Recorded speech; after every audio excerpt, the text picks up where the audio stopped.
Hatuireho uburemezo mu kuhurira emishango y'emikuru ahabwa district ya Kanungu ahabwo kugumana bajongezayo kubohereza mu district ya Rukungiri ningo muri Kabare kuba niyo bahurira emishango mu kooti enkuru kandi ubwo hatano baza kuba batunjira ubuherezo bwa district G.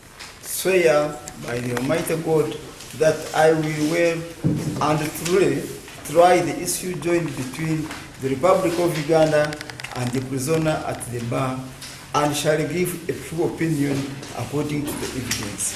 Tom Chimutai nuwayebembiro kuca emishango yibatandikireho erumwe yo kutoroboza okuhamba obwakondo hamwe no kwita terms of the plea bargain agreement. I therefore adopt the sentence in the plea bargain agreement and accordingly sentence you to 18 years in prison.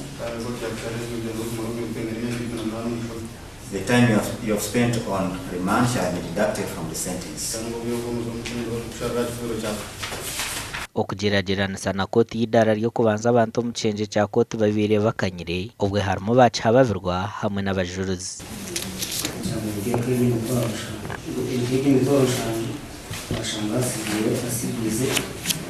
Bamwe abagira omu kooti basharirwe emyaka erikwingana n'emishango yabo kandi abandi bihaho orubanja bataha bashemerirwe ahabwo kubura obujuruzi burukumara.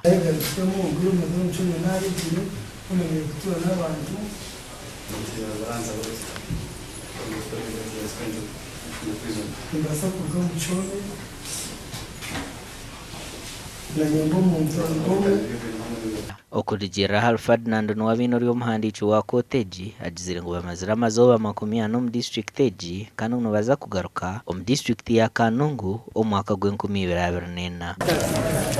Gashokwa Weza Wilfred. Yes.